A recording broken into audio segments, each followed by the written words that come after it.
Amigos internautas, iniciando mais um podcast do Programa Alerta. Nesse sábado, nosso convidado, entrevistado aqui, na verdade, um grande bate-papo vai ser, não tenho dúvida disso, é o nosso amigo Paulo Fantin. Mas tem importância por conta de um pai e de uma mãe que não sabe administrar o que está acontecendo, aqueles transtornos, de até fase adulta, né? Com as suas experiências e também não conseguir entender o que ele está passando aqui. Primeira coisa, você falou sobre diagnóstico. Vamos pegar, a gente chama de tríade da psicologia do diagnóstico, que é a disfunção hormonal, a disfunção do sono e a disfunção da alimentação. Você acabou de falar, o dinheiro. Esse é o primeiro objeto a ser observado em diagnóstico. A base da pirâmide, né? É o professor. O professor vai olhar, pô, essa criança, ela ia bem, mal, de repente ela começa a ir mal nas provas, falta um dia, vai 2, falta mais 2, opa, tá alguma coisa diferente aqui. A base dessa criança é o professor, ele vai observar, vai levar a coordenadoria, vai levar a diretoria e o psicólogo ali dentro da clínica, sempre lembrando que a escola não tem um divã, né, na clínica, mas a minha tem um psicólogo e ali ele vai avaliar melhor o porquê que a criança está passando por aquilo. E aí vai a disfunção hormonal, o sono e a alimentação, entender o que está acontecendo. Ansiedade generalizada. Tenta imaginar uma pessoa que tem o seu cotidiano lá, ela vai trabalhar, entra na garagem, pega um carro, né? Enfim. Aquilo que era normal se torna um medo extravagante, né? O que está por trás desse medo? É a marca dos antepassados que você vai trazendo para nós, né? Para você, no caso. E a depressão, infelizmente, é uma delas, né? Quando você observa o histórico familiar, opa, minha mãe teve, meu pai teve ansiedade, papai e mamãe teve o Emerson. O Emerson, a probabilidade, né? Sim. Hipotética, vamos falar hipotética, vamos dar certeza do lado aqui. E você ter essas crises muito grandes através da... Então, sim, o passado, ele faz parte da depressão, pode sim fazer parte da depressão, né? Vamos tentar imaginar o seguinte, eu estou vendo aqui o globo e eu adoro fazer essa análise, eu uso inclusive o globo para essa analogia. Imagine o planeta Terra sendo a sua consciência. Aqui, ó, você está aqui comigo, tá? Agora todo o resto é o seu inconsciente. É um mundo, Emerson. Enorme, né? Enorme, tá? Só que imagina que todas as suas experiências não estão no consciente. Estão no inconsciente. O que ele vai fazer com essa informação enquanto você estiver consciente, a gente vai chamar de ato falho. Mas sim, a gente procura sim lá na infância alguns problemas relacionados com agora. Se você pegar as 24 horas do Dr. Sigmund Freud, em todas elas você vai ter uma frase mais ou menos assim, ó, eu me analisando. Porque o Freud, ele tinha, a base teórica dele era dele mesmo. Era ele mesmo. Das suas próprias experiências. O Dr. Jung diz assim, ó, o homem é muito tardio para ir contra si mesmo. Por isso, da terapia. Sim. Terapia é um ato de coragem. Sim. Né? A autoavaliação, como você disse, pô, é difícil se criticar.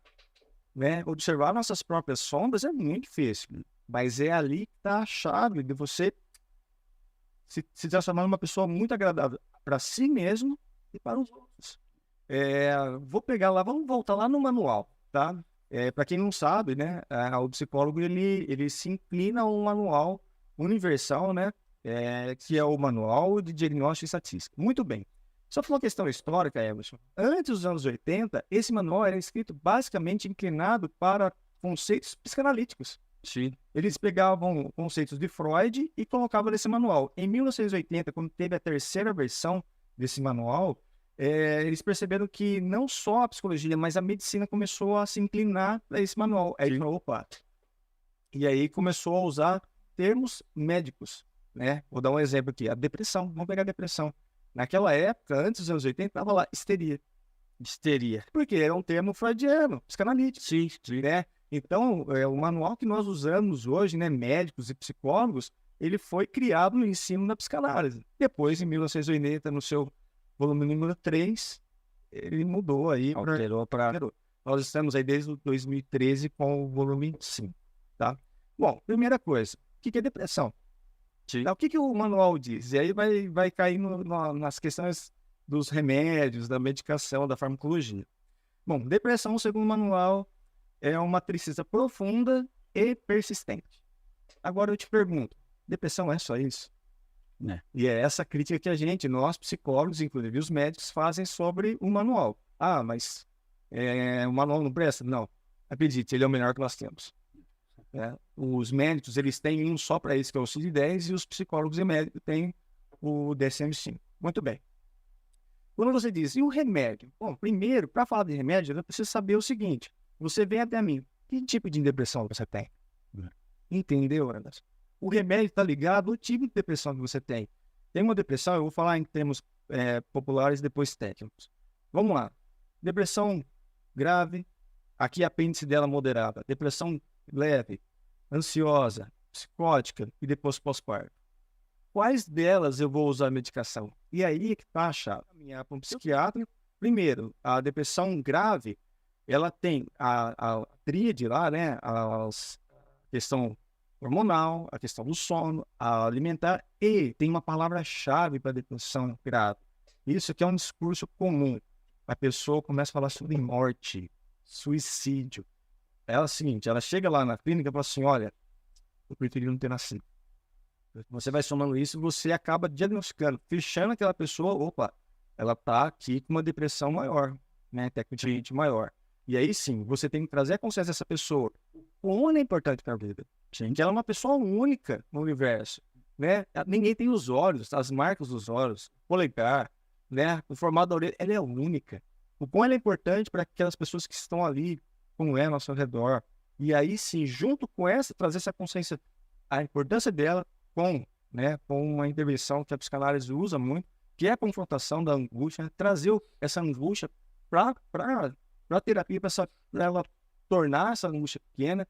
Né? Tem uma frase da psicanálise que eu acho linda, que diz assim, o papel da psicanálise não é esquecer a angústia, mas trazer ela de uma forma que ela é pequena, é que não se torne nada. Muito bem, junto a isso, a psiquiatria. Aí a psiquiatria não fala sobre remédio. Né? E aí o psiquiatra junto, né, com o parecer ali, o que é o parecer? É um papel, uma folha escrita pelo psicólogo sobre aquilo que ele observou, encaminhada para o psiquiatra, vai estar lá o carimbo com o seu conselho, inclusive uma coisa, falando de conselho, vou dar um conselho, procure alguém que esteja dentro do conselho, e você tem um respaldo, isso é extrema importância, sobre qual medicamento melhor para aquela pessoa, para aquela situação. Lembra quando você me perguntou assim, a depressão tem ligação com o passado? Tá, olha aqui, eu vou te responder agora, olha só como, né, uma resposta ela pode estar lá à frente. Imagina uma pessoa como nós aí, com 35 anos, né? Sim, 38, 36. Né?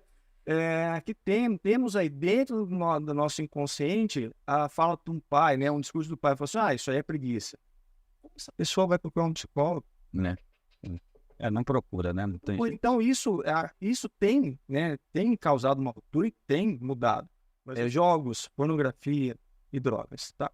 Quando você consome esses três, aí vamos falar só sobre esses três, tá? Você está agindo sobre uma química que nasce lá nos neurônios, se transforma num neurotransmissor. Imagina o seguinte, eu adoro essa analogia. Pega um carteiro, tá cheio de carta. E ele vai pegando essas cartas e vai distribuindo. Pois é, acontece isso no nosso cérebro, né? Que é com a dopamina. Sim. E ela vira um neurotransmissor que ela vai distribuindo para todo o seu córtex. Muito bem. O que ela faz? Bom, primeiro, que a dopamina ela tem um papel muito importante. A gente fala que ela tem o estágio zero dela. Mais 1, mais 2, menos 1, menos 2. O que ela faz? O lado bom, o lado luz da dopamina. Quando você pega o seu celular para atender, quando você está comendo, toda a sua movimentação, seu comportamento motor, é ela que te ajuda. Sim, muito bem. Acontece que tem um lado sombrio da dopamina, que ela te vicia nos seus comportamentos. E é aí que mora o perigo dos vícios, por exemplo, do álcool. Sim. A pessoa toma um dia, passa 2 dias, ela começa assim, ó. O que está fazendo isso? É a dopamina, pedindo, olha, eu quero aquilo lá. É gostoso, né? Eu quero aquilo. Aí o cara toma mais uma vez. E aí, ou seja, em grande quantidade, você pode se tornar ou ter um transtorno chamado depressão psicótica. Eu estou aqui conversando com você. Você ouviu isso, Ana? O quê? Parece mentira. Ninguém, Bruno. Você começa a ver coisas, ouvir coisas. Mas isso não é esquizofrenia? A esquizofrenia ela é uma patologia recorrente. Sim. O cara ele vive em um mundo paralelo. Pode chamar de consequência disso. E aí, algumas pessoas, né? Eu converso bastante com várias pessoas sobre isso. e algumas pessoas dizem o seguinte: depois, na ressaca do álcool, eu fico depressivo. Ou seja, eu tenho mais crises, né? Eu tenho os períodos de tristeza, né? Que eu me sinto triste depois que eu tomo álcool, no dia seguinte do álcool, né? É a ação da dopamina. Eu quero aquilo lá de novo, para você se sentir feliz. Sim. Por mais que seja dolorido. Inclusive, isso é um conceito psicanalítico, né? Precisa doer no começo para que não doa nunca mais. Sim. A partir do momento que a pessoa começa a ter o controle da sua própria vida, dos vícios, não, hoje não. Ela vai começar a dar o primeiro passo para a cura. Paulo, o papo foi legal. Eu acho que a gente ficaria aqui mais uma semana falando sobre isso, porque é bastante interessante. Atendendo, estou ali Quem no quiser. Espaço Bela Vida, Legal. ali na Duque Caxias, 276, sala número 5.